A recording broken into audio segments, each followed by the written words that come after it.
Quero iniciar minha fala dizendo que fui surpreendido esta semana, e alguns dos senhores possivelmente também o foi, com a repetição nas redes sociais de um vídeo que foi gravado de uma fala minha aqui no ano de 2018, quando eu me manifestei a respeito da, então, greve dos caminhoneiros.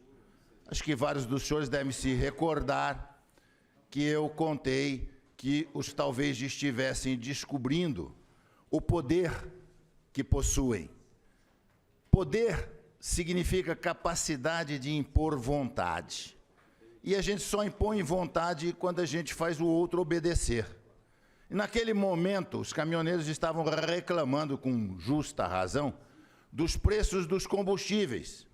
E a forma de fazer isto ser ouvido era mostrar a quem tinha a capacidade de decidir sobre os preços o que ocorreria se não tomasse a providência que estava sendo solicitada. Então, foi uma demonstração muito importante da organização dos caminhoneiros para atingir um objetivo comum. De repente, por conta de alguns movimentos que estão ocorrendo no Brasil no momento, com os caminhoneiros também de novo se movimentando, alguém, em algum lugar, resolveu resgatar esse vídeo e colocou esse vídeo na rede social, e ele, mais uma vez, como já havia ocorrido da outra vez, em que eu tinha recebido manifestações de Portugal, manifestações da Espanha, manifestações dos Estados Unidos, ele, mais uma vez, foi esparramado pelo Brasil todo, e eu recebi comentários aí de vários estados brasileiros de que ele estava circulando nas redes sociais. O que é preciso dizer, entretanto, é que estas manifestações, elas necessitam obrigatoriamente de comando, de organização. Caso contrário, elas são apenas uma demonstração. Elas não produzem um resultado efetivo se não houver um direcionamento a um objetivo que se pretende atingir.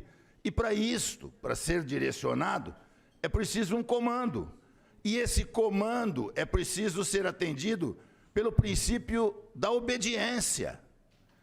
Naquela ocasião, eu falei sobre os caminhoneiros dos Estados Unidos, cujo sindicato era presidido pelo Jimmy Hoffa. O sindicato dos caminhoneiros nos Estados Unidos, na década de 50 para 60 do século passado, tinha 2 milhões de associados. 2 milhões de associados. E eu falei, com um simples rádio PX, eles paravam os Estados Unidos. Era dado um comando e isso era repassado de caminhão para caminhão pelo rádio PX, e num determinado momento que estava combinado o horário, os caminhões simplesmente pararam.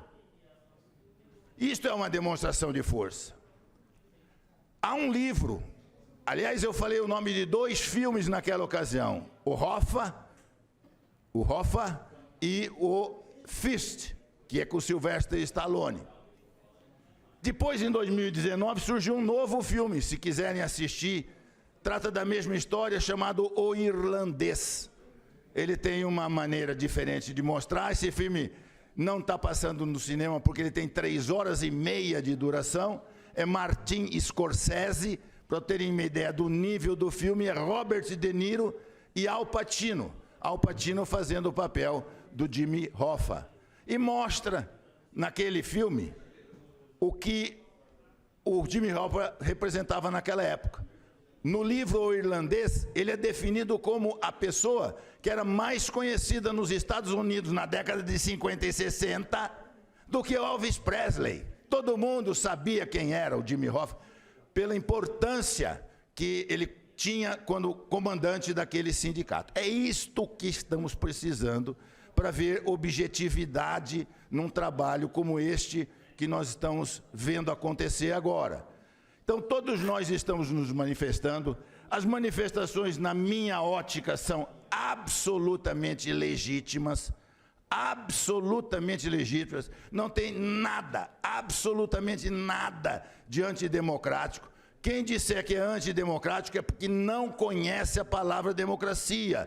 Nunca estudou democracia na Grécia para saber, na origem da democracia, como era ela. É isso que precisa ficar claro. São atitudes absolutamente legítimas. Só que ocorre o seguinte: elas precisam ser propagadas e praticadas mais coletivamente. Aí sim, aí nós encontraremos capacidade de uma ação interligar-se com outra. Eu recebi, não sei se é fake news ou não, mas uma informação de que o Porto de Santos estava congestionado com navios no estuário, porque não estava sendo formuladas operações de descarregamento. Os senhores não têm a mínima ideia de quanto custa um navio parado. É uma fábula de dinheiro. Foi assim que Aristóteles Onassis começou a sua fortuna, quando os navios americanos e ingleses ficaram fundeados na Argentina por causa da Segunda Grande Guerra Mundial. Ele comprou aqueles navios a preço de banana, porque o custo de manutenção de um navio fundeado é muito alto. E há um custo adicional, porque paralisa o porto, deixa de descarregar. Se deixa de descarregar, não chega mercadoria. E nós importamos muita coisa no nosso país ainda é importado. E nós temos aquilo que se chama navegação de cabotagem. O navio é descarregado num porto e depois é transportado isso por navio para outros portos brasileiros. Aí sim, aqui em portos dentro do Brasil. O navio estrangeiro não pode fazer esse pinga-pinga. Ele não é permitido descarregar uma parte em Recife, uma parte em Salvador, uma parte em Santos, uma parte em Paranaguá. Ele tem que descarregar num porto, e aí é navios brasileiros, chama-se navegação de cabotagem. Então isso tudo fica parado na medida em que os navios não conseguem descarregar. Então, se você interligar o movimento dos caminhoneiros com o movimento dos portuários, dos estivadores, os senhores vão ver o que vai acontecer com esse país. Eu não estou propondo, eu estou apenas explicando o poder que a organização da sociedade civil tem a hora que ela se estruturar, a hora que ela passar a ter comando, passar a ter disciplina. Aí sim nós vamos ver aquilo que está escrito na Constituição. Todo o poder emana do povo. É aí que o povo vai demonstrar o poder que ele realmente, de fato, possui, porque não tem nada acima do povo. Entendam isso.